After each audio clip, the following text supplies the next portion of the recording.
C5 app download ചെയ്യൂ. കാണൂ മുഴുവൻ എപ്പിസോഡുകളും സൗജന്യമായി.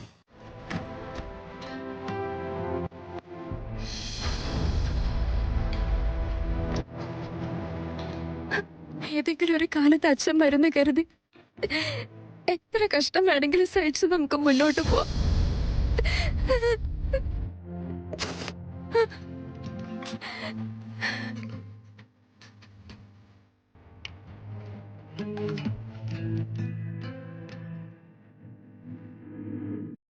സരസ്വതി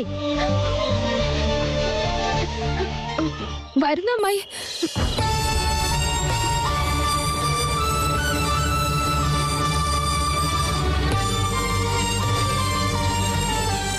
അമ്മായി എത്ര നേരമായിടി നീ അതിന്റെ അടുത്ത് തന്നെ ഇങ്ങനെ ഇരിക്കണത്?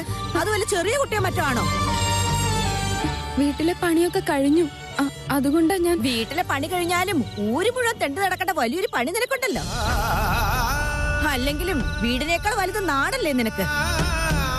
ഈശ്വരപ്രസാദ് സാർ നിന്നോട് അങ്ങോട്ട് ചെല്ലാൻ എന്നോട് പറഞ്ഞു ഏൽപ്പിച്ചിട്ടുണ്ട്. ചെല്ലങ്ങോട്ട്. പാവം 2 ദിവസമായിട്ട് നിന്നെ അങ്ങോട്ട് കണ്ടിട്ടില്ലല്ലോ. വയസ്സിനാകെ വാശി പിടിച്ച് ഭക്ഷണം പോലും കഴിക്കാതിരിക്കുക അത്രേ. നീ അങ്ങോട്ട് ചെല്ല്. എന്നിട്ട് അയാളെ ഇരുത്തി വാരിക്കൊടുത്തൊന്ന് ഊട്ടിയിട്ടൊക്കെ വാ. ചെല്ല്. ഇല്ല അമ്മായി, ഇനി മുതൽ ഞാൻ എങ്ങോട്ടും പോകില്ല. ഇവിടെ തന്നെ നിന്ന് ചിന്നുവിനെ നോക്കിക്കൊണ്ട് ഇവിടുത്തെ പണികളെല്ലാം ചെയ്തോളാം. എന്തിനാ ഈ രാധാമണി അനിയത്തിയുടെ പാവം കുട്ടികളെ കൊണ്ട് കഷ്ടപ്പെടുത്തി ഈ വീട്ടിലെ പണി മുഴുവൻ ചെയ്യിപ്പിക്കുന്നു പറയിപ്പിക്കാനോ? അല്ലെങ്കിൽ നീ തന്നെയല്ലേ നാട് മുഴുവൻ ഓടി നടന്ന് പറഞ്ഞോണ്ട് കിടക്കുന്നേ?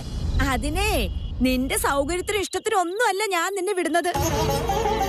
ഈശ്വരപ്രസാദ് സാറിന്റെ ഒപ്പം നടക്കുന്ന ഗുമസ്തൻ സൂര്യബാബു ഉണ്ടല്ലോ, കുറച്ച് പൈസ തരാന്ന് പറഞ്ഞിട്ടുണ്ട്. പോയി വരുമ്പോ അത് മേടിച്ചോണ്ട് വാ. ചെല്. ശരി അമ്മായി.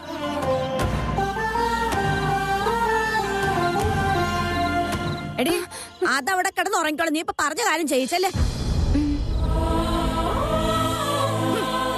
എങ്ങൂല്ലാത്തൊരു അനിയത്തി സ്നേഹം വെച്ചോണ്ടിരിക്കുന്നു.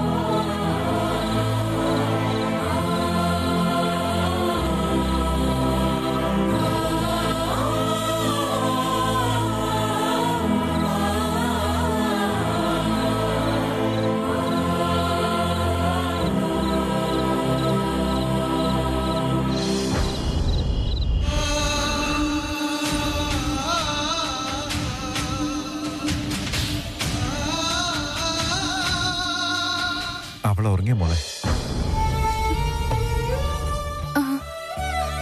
ദേഹത്ത് ബാമിട്ടായിരുന്നോ?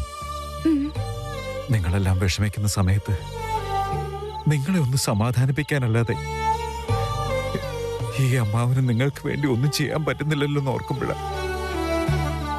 സരസ്വതി, മോൾക്കൊരു കാര്യം അറിയാം. ഡൗൺലോഡ് ചെയ്യൂ C5 ആപ്പ്. കാണൂ എല്ലാ എപ്പിസോഡുകളും സൗജന്യമായി.